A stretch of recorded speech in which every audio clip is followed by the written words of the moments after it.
di wax ci li nga xamante ni jëm na ci mbirum OFNAC daanaka di mbir moo xamante ni bu ñu sukkandikoo ci député yi nga xam ne jot nañu joxe seen xalaat foofu sax ñuy wax ni OFNAC deful liggéey bi nga xam ne moom moo taxoon ñu teg ko fa jëm ci wàllum enrichissement illicite ndaxte nag am na liñ fi gis ci réew mi loo xamante ni képp ku d'accord pour ñu bañ a tas boobu le kuréel dafa mel ni da nga nangu ñi daan sàcc wala nga bokk ci ñi nga xam ne ñu daan jël.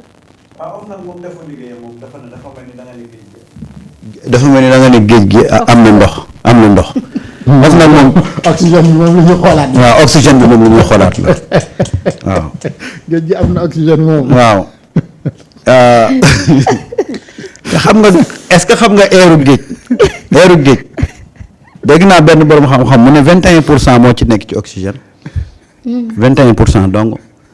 mais kon kii bi nag. àll bi tam day. ngelaw li ci boppam.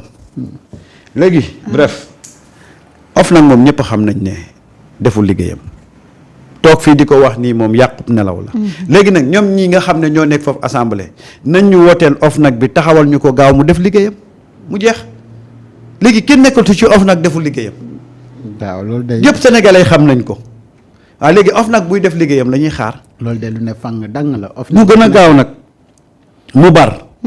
waaw parce que gis nga dafa am volet boo xam ne buñ ko activer rek jàpp ñëpp. enrichissement illicite. kooku moom boo ko activer teg ko ci penc mi boole ko volonté politique ñëpp ngay jàpp ndax ñoom ñëpp dañoo refuser wu ci ay xoolal ay xaalis yoo xam ne. tey koo ci waxoon ne justifier ko mënu ko justifier te foofu nag loolu moo mënoon accélérer la reddition des comptes volet enrichissement illicite suñ ko activer woon rek tey jàpp nañ ñëpp ndax topp nan ngay comprendre ñu jàpp nit ci détournement de deniers publics mu indi lu ëpp sax liñ ko jàppee def ko caution waaye léegi loolu mu am noonu fan la ko jëlee boo ko laajee di nga ko tëj ñaari yoon di nga ko tëj ci li nga ko jàppee tëj ko ci xaalis bi mu indi. te gis nga bu enrichissement illicite boobu doon dox volet bi kenn du cautionné ñoom ñëpp dañuy nangoo ñëw tëdd kaso ndax indi caution dugal sa bopp la surtout yenn somme yi boo gisee nag benn instant ñu doon ñemee di indi caution parce que y avait pas ce volet là volet enrichissement illicite bi lañ activé wul woon waaye da ngay comprendre un fonctionnaire yow en l'espace d'une journée nga mobiliser presque plus de 400 millions ou 500 millions ñëw di ko cautionné alors que yow on te parle d'une dette qui tourne autour de ay 150 millions 200 millions 300 millions. enrichissement illicite boobu bu doon mu ngi dox normalement kenn du cautionné parce que ku cautionné rek tey nga am problème ndax dangeen laaj fan nga ko jëlee waaye nag comme waa jële moo fa nekkoon sa copain. sama copain la.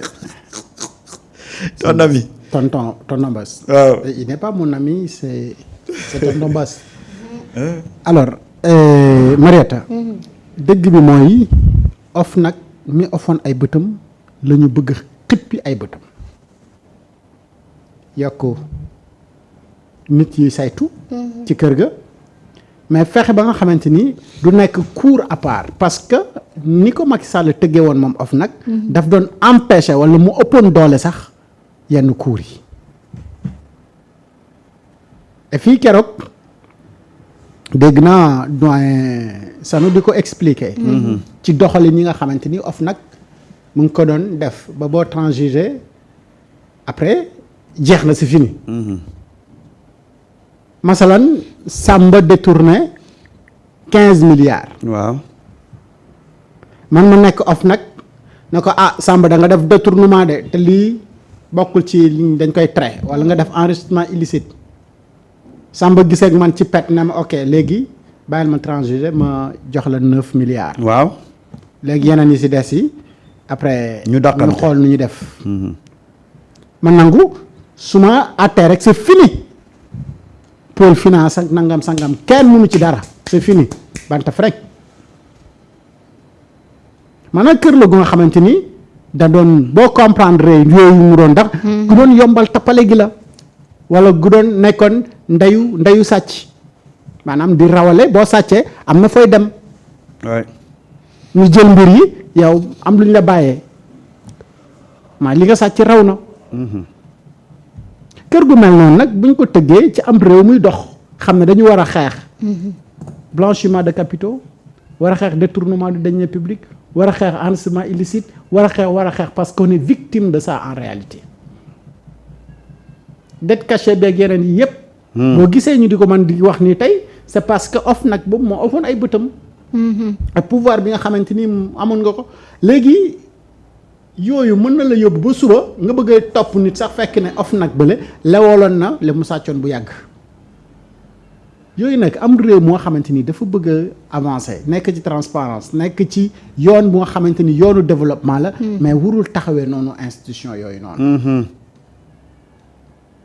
te institution yooyu noonu ku ko doon tëgg wax ne moom moo ko créé du kenn ku dul Macky Sall parce que loolu si Macky Sall lañ ko créé et après bi mu jógee dem lan la ñu audit yi wan que effectivement OFNAC bi bu fekkoon ne mu ngi doon def liggéeyam comme ça se doit li yëpp du fi am comme nag OFNAC nii deful woon liggéeyam ndonte ci idée générale bi baax na mais contenu bi amul benn sens donc il faut ñu réformer ko jox ko benn contenu c'est comme rek parquet financier bi nga xamante ni moom moo ko tëggoon teg ko fii mais musul ko solal mbubu et gaa ñi ñëw solal ko mbubu xam ne état dafa am ay fondamentaux yu nga xamante ni lii nag li mu lay wan mooy ba ñuy door a ñëw dañu indi woon idée wu liggéey wala idée wu li leen peuple bi santoon ñu ne xaaral ñu nax peuple bi wax na ñoo ngi ci teg forme yi mais fasuñ ko yéene jëmmal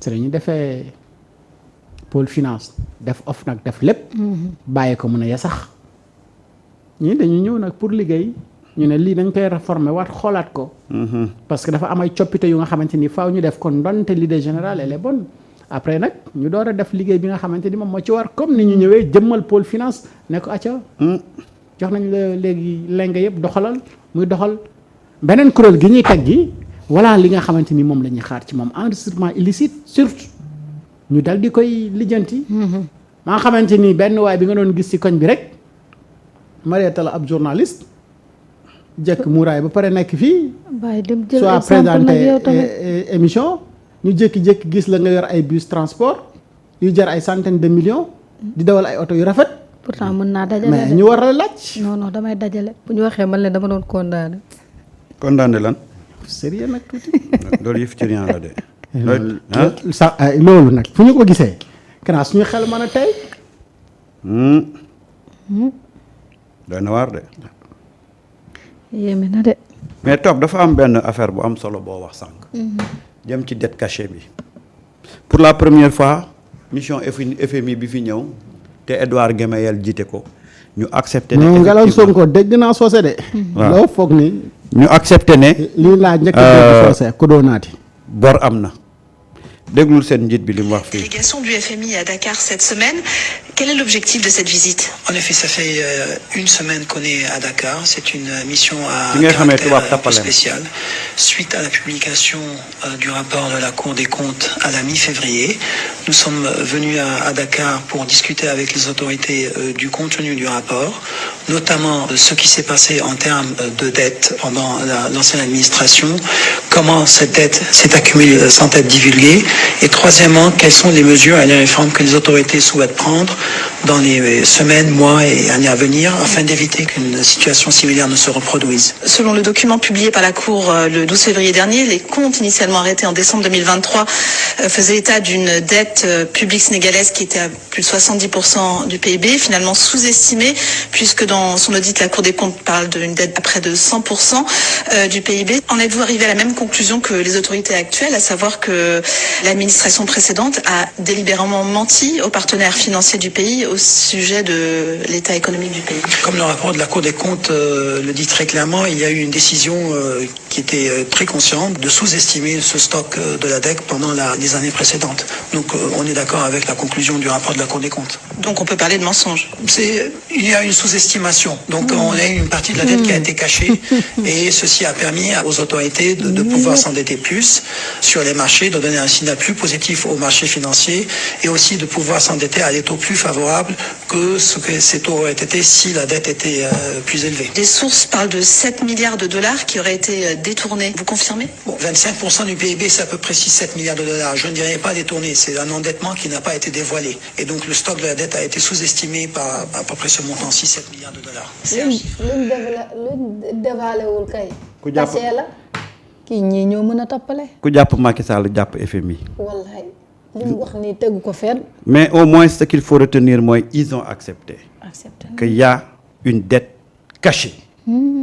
Contrairement ak ñi nga gàddoon seen làmmiñ yi di toll yi di génn rek di wax naan léegi ñoom laay déglu lan la ñuy wax. léegi ñoom après lan la ñuy wax waa voilà tey yaa ngi wax ne y a une dette cachée. waa ji ne.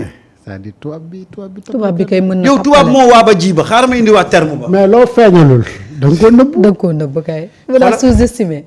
yow déglu ma la tubaab moo waa ba ji ba moo tax ma ne la dans cette histoire là de dette cachée FMI xamoon na lépp c'est avec la complicité du FMI. la ko Macky Sall doon defee. léegi nag il faut aller jusqu'au bout. il faut